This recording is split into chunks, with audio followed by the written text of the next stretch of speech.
You're listening to the Missionary Perspective Podcast with veteran missionaries Eric Johnson and Joshua Mead. We're glad you could join us.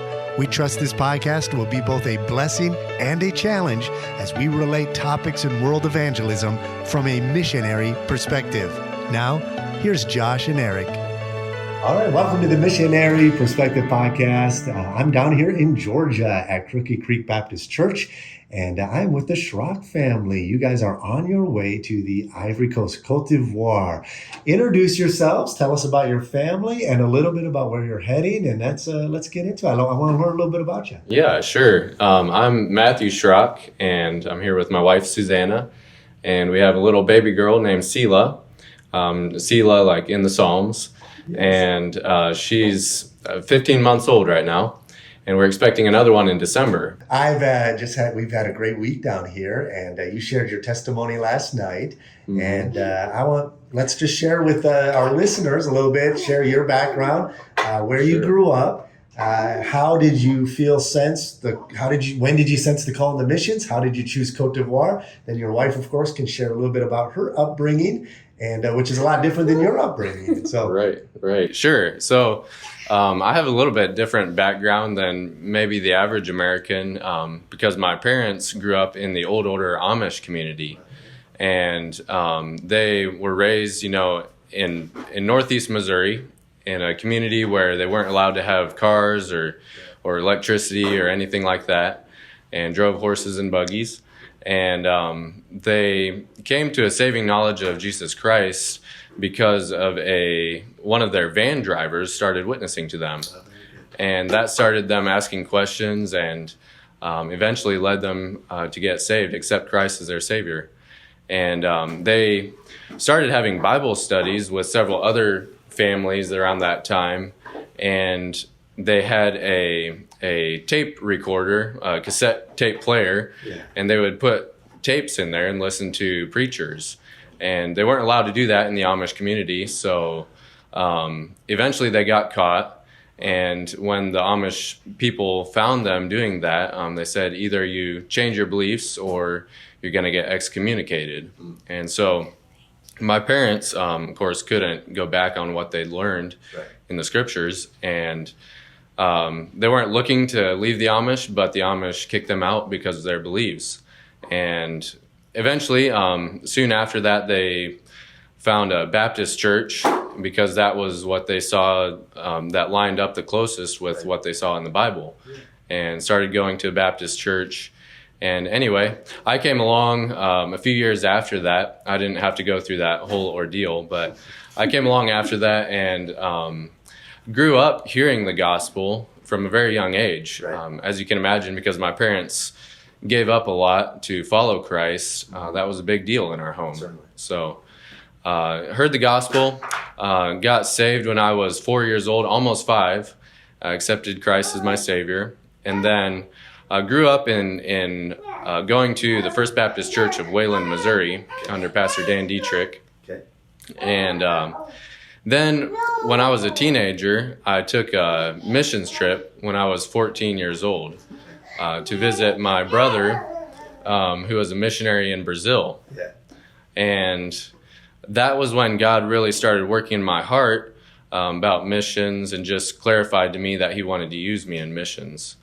So I knew that through my teen years, and then I went to college at Ambassador Baptist College, and it took me a couple years to really, I guess I should rephrase that. When I was in my later teen years, I decided I wanted to go into the military, but I have a great appreciation for our military, but the problem was that wasn't God's will for my life. Right. And God made it very clear to me that wasn't what he wanted me to do. Okay.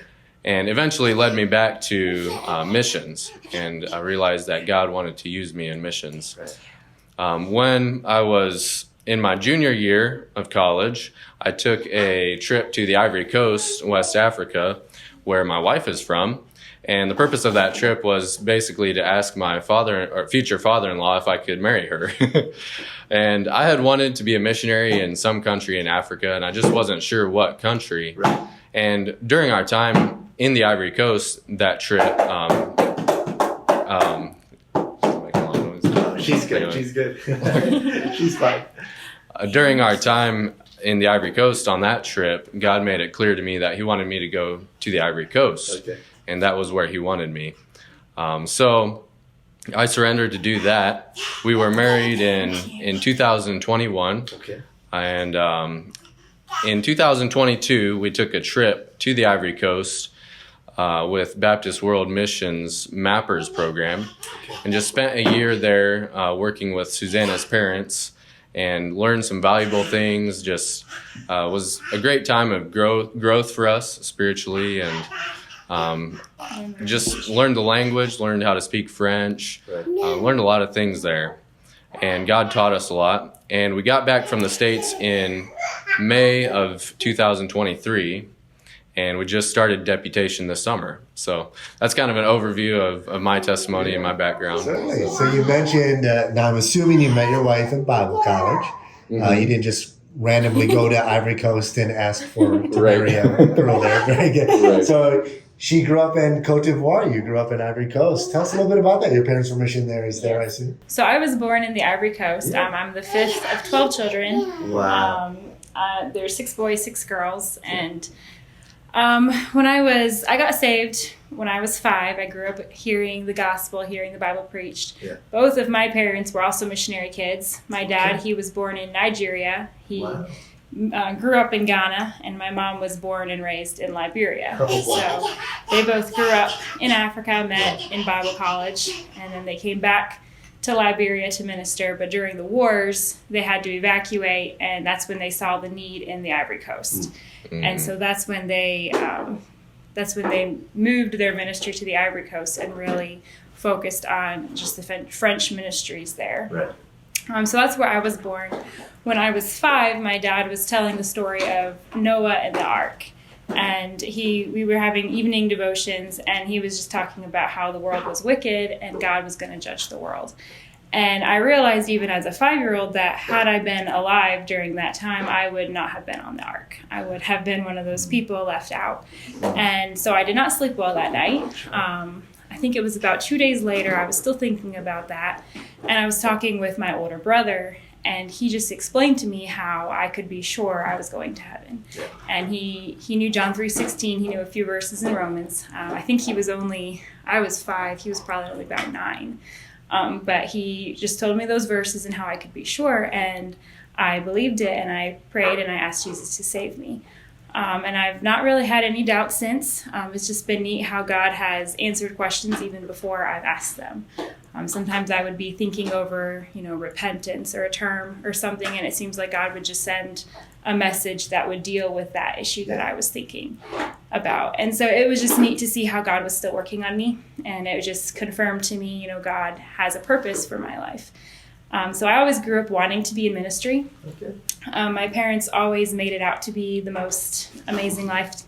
And so it was always a privilege to be on the mission field. And so we were just so happy to be on the mission field. And we felt a bit sorry for all the American kids who couldn't grow up in Africa. That's awesome. So we just loved being on the mission field.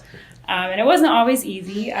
Sometimes it's hard to make friends when you're not fluent, you're a little kid and you're not fluent in French, or you're not comfortable speaking with kids who maybe don't, like some of the kids don't speak French very well because they grew up speaking their tribal dialect. Right. And so it wasn't always easy making friends, but we loved it. And so I came to the States when I was an older teenager, and that was a bit of an adjustment. I did not enjoy coming to the States for college at all. But I knew that was the next step that God had for me. Right. And so my goal was to get an education and get back into ministry as quickly as I could. People would tease me about getting my MRS degree, and that would irritate me so bad.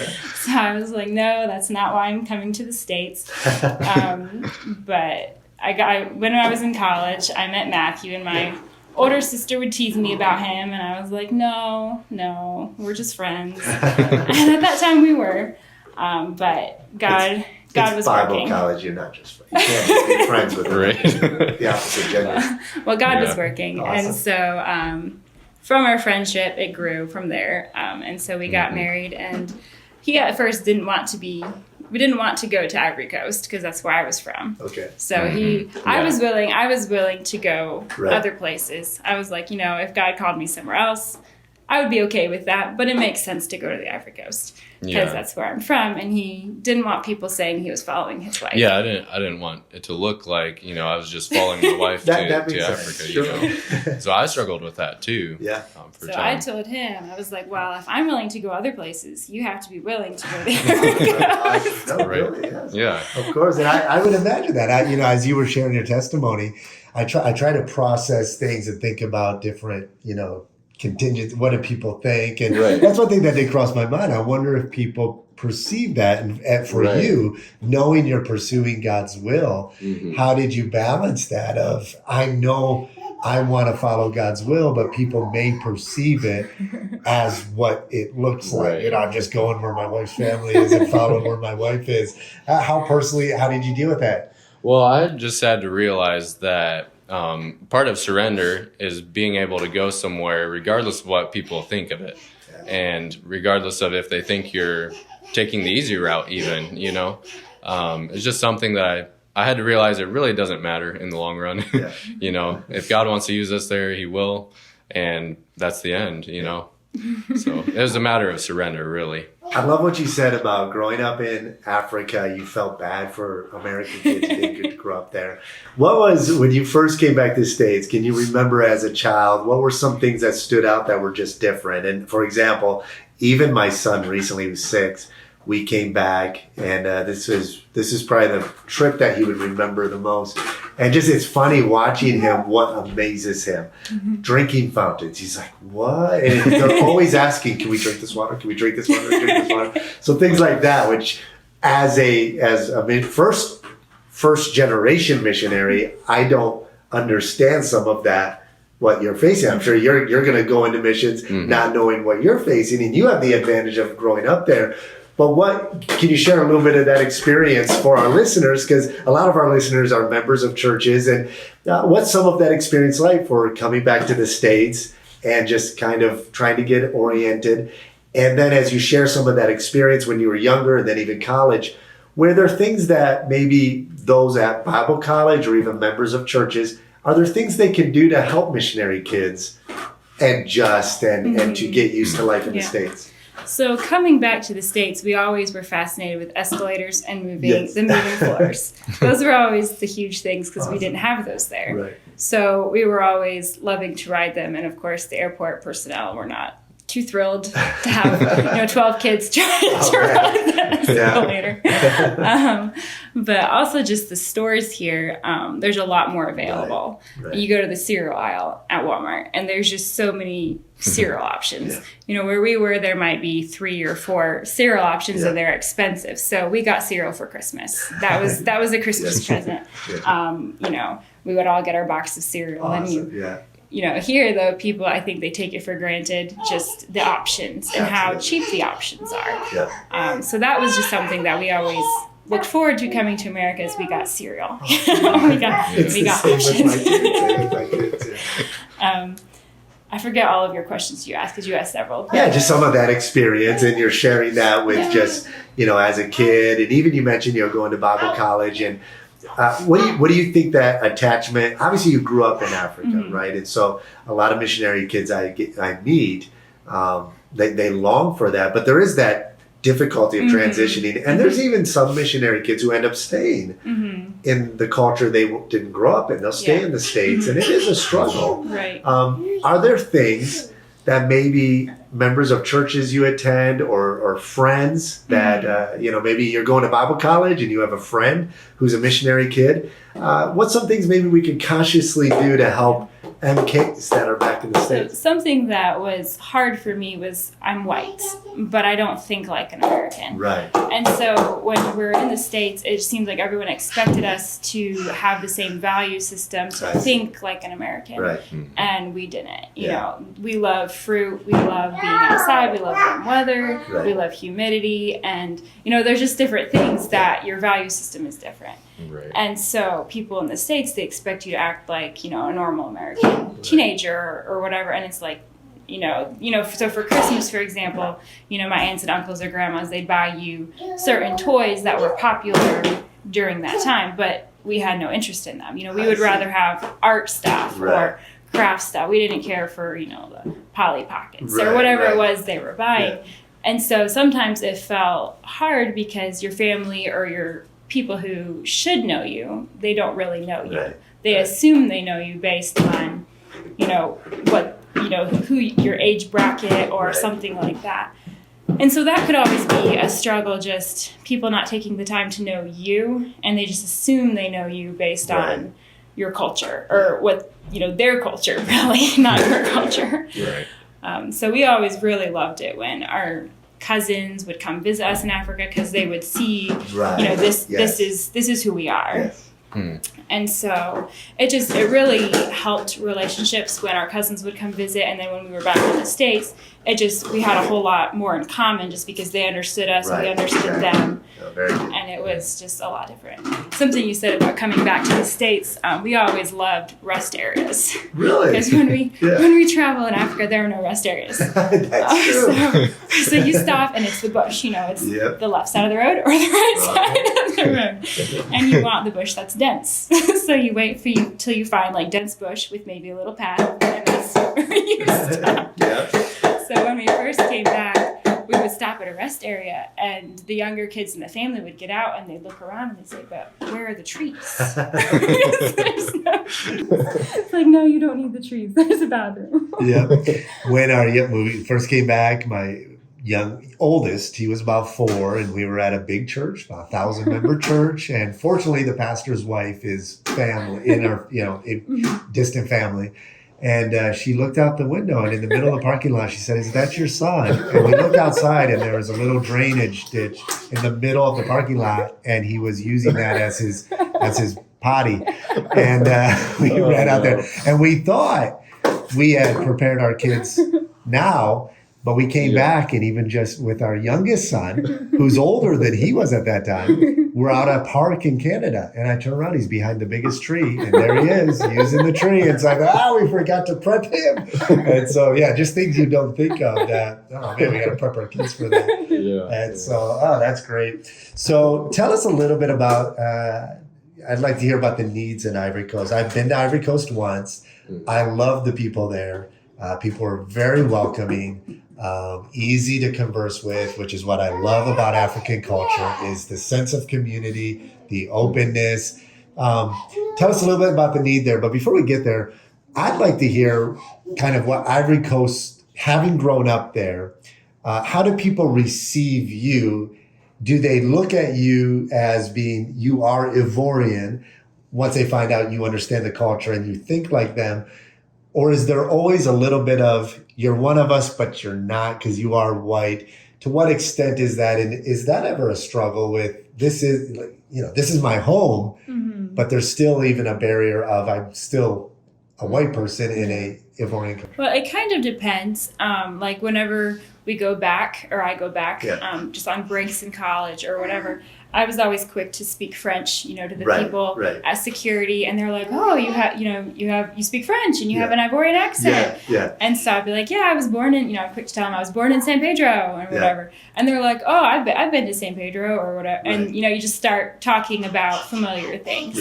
And so usually they're very receptive, and they're like, "Oh, like you're Ivorian." And I was like, "Yeah, like I grew up here." But there are those people, like, usually it's when it comes to, like, if you're trying to tell them something, like, I've seen this in the church. Sometimes you tell somebody something like, okay, this is wrong. And they're like, oh, no, but that's how we do it chez nous, at our place here, this is how we do it. And that's just, how you do it. And it's like, no, this is a Bible issue. So sometimes it's usually when it's a Bible issue or a sin issue that they try to split hairs and be like, no, that's just you and this is me. Right. But otherwise, they're very friendly and they're all excited that you were born there and raised there, and they like it that we're from there, that I'm from there. Well, tell us a little bit about the needs there for church planting. Is what is the situation in Ivory Coast, and is it stable? And then do you have open opportunities to share the gospel, and how are people receptive? Right now, the Ivory Coast is really open to missionaries coming in, particularly Americans. They love Americans coming in there. And it's very open to missionaries.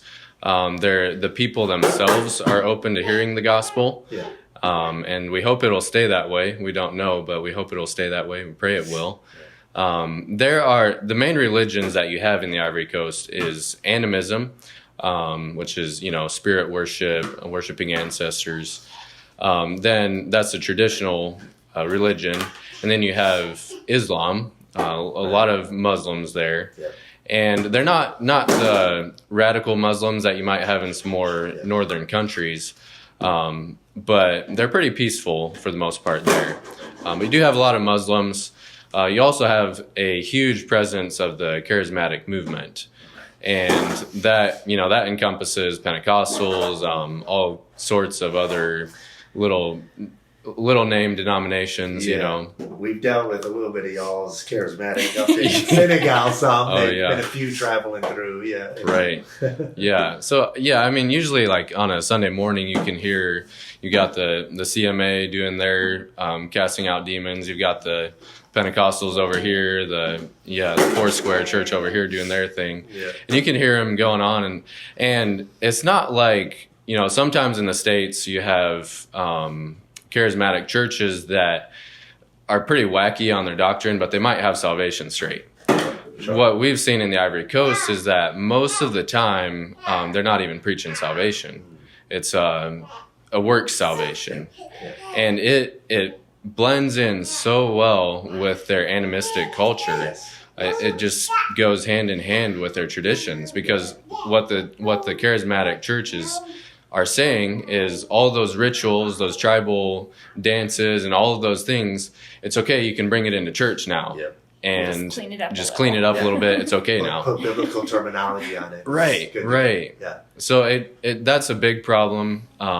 So many of the Ivorians are drawn to that, I think, for that reason, just because it goes so well with their culture. So there used to be a lot of independent Baptist missionaries in the Ivory Coast about, 20, 25 years ago. But there were a couple of civil wars that put some of them in danger. And most of those missionaries either went to neighboring countries or came back to the States. And just nobody really went back to the Ivory Coast. So right now, there are only a handful of independent Baptist missionaries in the country, and we're seeing that number grow, and that's encouraging. So we're excited about what God's going to do there. Another thing too, with them being so open to missionaries, is they're open to any missionaries. Right. So we have Jehovah's Witness, we have Mormons, we have all these different people coming in, and they're giving their false doctrines, and the people are just as receptive. And just the way and there's a large Catholic influence as well. And with the Catholics, they have always just added Catholicism to all the native religions. And so the people have kind of had it. They kind of have a history of all the missionaries that come. We can just add. So when you bring the gospel, they think, oh, we're just going to add it. And so you have to teach them, no, like you can't add this to your beliefs. You have to choose one or the other. And so that is really hard. They're very receptive and open, but they have a very hard time turning their back on their past religions. Getting them to see that it's only Jesus. It's only the Bible. You don't have a need for all of your spells and your curses and your casting out. All your rituals. So we worked with a guy from Nigeria who he ended up coming to Senegal out of a word of faith. He was saved out of a Muslim background. First church, before he even met a Christian, had a Bible, got saved after reading the Bible. First church he engaged with was a word of faith, extreme charismatic church. moved to Senegal and didn't have any theological training. And the first church that he joined was a Jehovah's Witness. And I asked him once he came to our church, and we worked with him for several years, and he was very sincere, and that he was very open. That's why he was able to become biblical in his thinking. But I asked, when I found out, how long were you with the Jehovah's Witness? He said, oh, yeah, they almost made me an elder. And I'm like, wait a second, how long were you there? Because he understood now they don't believe in the same Jesus. He said, I was with them 7 years. Whoa. And I said, how could you go 7 years when they teach a wrong Jesus? Like, they're wrong on Jesus. And his statement was very revealing about the way a lot of Africans think about Christianity. He said, well, if anybody claims Jesus, who am I to say that I'm not going to judge them, I'm going to accept them because they claim Jesus? I said, no, it's the opposite. If somebody claims to be a follower of Jesus, you have to put them to the test. And the scripture on a test. So what are some of the ways that, that you would initially engage with those who, for church planting, you do your services, maybe hold big meetings. But how do you engage somebody and develop and cultivate to where you can bring them to see that need? Because that would be a big struggle in certain countries like Côte d'Ivoire. Is it a process of time? Do you find, or is it, how do you initially engage those who think they're Christian, but they're not? Right.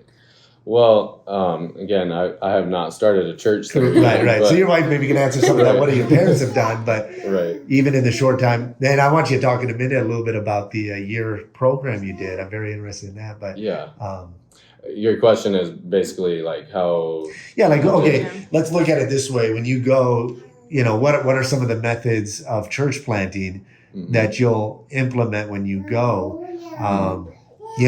Sure. You're in an area maybe where are you going to plant a church, and how many are there a lot of churches around? And then how do you plan on engaging those who are unchurched, or maybe they're in a church but they're in the wrong church? So the region of the country that we're planning on going to is the region of Ma. It's spelled like man, but you leave off the N, so it's Ma. But that area of the country specifically has only one or two independent Baptist churches that I know of. Right. And we visited with that native pastor there and learned a lot from him. But what we've heard from other people in the country is that the people of that part of the country like the things, they love the things of God, but they don't know anything about God. And they're very religious, but they don't know anything about God. Yeah. So the challenge there will probably be just, in a way, helping them relearn what they've already learned about Jesus, if that makes sense. Because some of them have heard stuff from charismatic churches, from Jehovah's Witness, from all these other religions, but it's not the truth. It's not what the Bible says. We have to basically, hopefully, re-educate them on what the Bible actually says about Jesus. Right. So. No, that's good. Yeah. There is also a growing cult that's originating in the Ivory Coast. Yes. I don't know if you've heard of this. Philippe. Yes. Mm-hmm. So we have seen some problems with that, especially amongst the younger guys. Yeah. Mm-hmm. They seem to like his teaching. Yeah, we've engaged them in Senegal, and they're very militant. Mm-hmm. Malik did our lead pastor did an entire series on who is Castle Philippe, because they started a church in our capital. Okay. And those guys, man, they are militant, and it is sad. But how he's got such growth, it's insane. But yeah, so that's the in the African. I'm sure you've seen this, and in the African culture, and it's true in a lot of cultures. But a lot of stock is put into the personality, and they're drawn to the personality, into the person, right. And even myself, I'm very careful with how charismatic I am in the way I preach, and try. You can easily attach people to yourself as you're their way to get to God, right? And so that's a hard balance to find. Right. It's a very authority-based culture. Right. So if you are a person in authority, if you are a leader, if you are, in some high position, your word automatically has clout, regardless of any truth that may be attached to it. Yeah, and we saw that manifested in some ways. Like while we were there, we'd see, this guy someone in the church would say, well, this prophet came to my gate and he told me I needed to do this. Yep. And you say, and you listen to him, like, who was this guy? You know, Yeah. who was this guy? Where'd he come from? Yeah. And they say, well, I don't know. He's a prophet.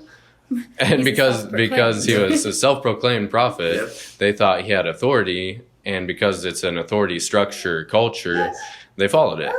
And that's a problem, getting people to realize, you know, just because some guy said to do this doesn't mean you should disobey the Bible.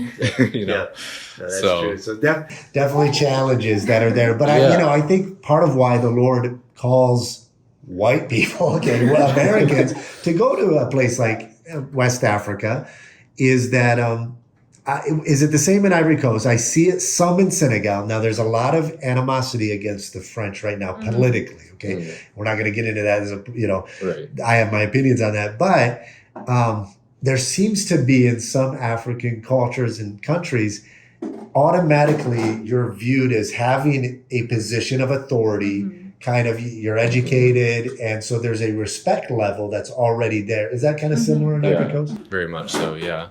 Yeah, they, like you said, the education level, that if you came from the United States, they automatically assume that you're well educated and you know how everything's done, you know. And sometimes it's a good thing. Sometimes it's not always a good thing, but sometimes it can be a big asset, you know, when you're trying to share the gospel and things. Very good. Yeah. So you spent a year, and we're actually working on structuring a year internship program with our mission, with BIMI, part of our Sahara Initiative project. We want to get more missionaries in Northern Africa. And I think there's a lot of benefits to it. Share a little bit about your year that you were there. And then as we close up, I want you to share how, if any pastors are listening, how they can get in touch with you if they would like to have you in and present, because I think there's a lot of advantages, not only to marrying somebody who grew up on the field. I met, you know how many pastors I've met who they're usually concerned about the wife. Is the wife going to make it? And a lot of times when men leave the field, sometimes blame is usually put on the wife. Now, I don't blame, to me, I blame the man. Somewhere there was a failure in the man, in his leadership, and the wife just manifested. So that's a whole nother podcast we did. But my point is, I think there's a lot of advantages to you having spent a year before you raise full support. So speak a little bit to that. Yeah, it was, you know, a little bit different than a lot of missionaries do, spending this year in the country before we started deputation. But God just opened the doors for us to do this, and we're really glad that we did. We were, we were working with Susanna's parents for this year, and we were working in the town of San Pedro, and we were able to be involved in their church plant in the town there, as well as another church plant about 30 minutes away in a village.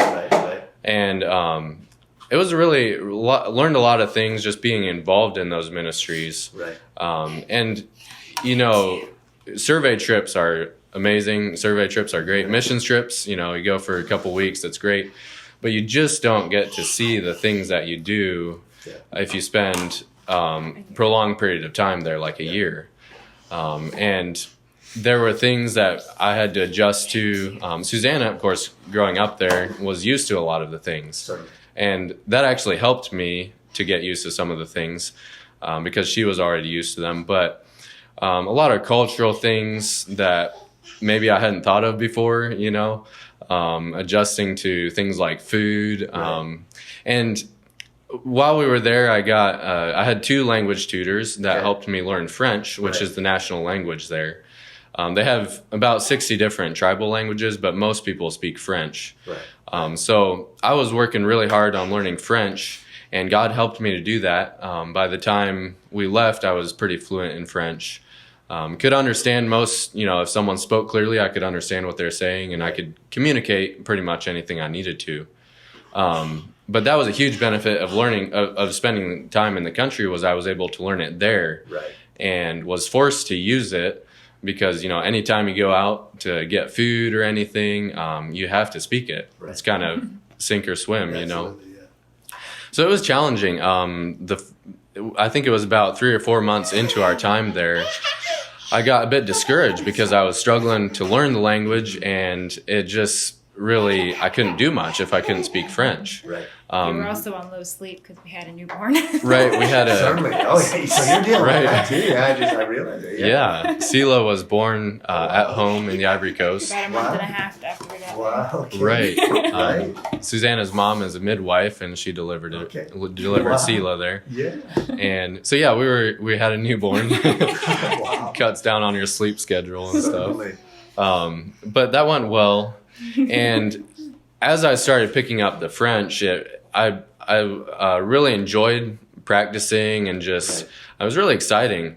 And then further along in our time there, I got opportunities to preach a lot in French and just a ton of great practice. Also, just enjoyed learning from the locals.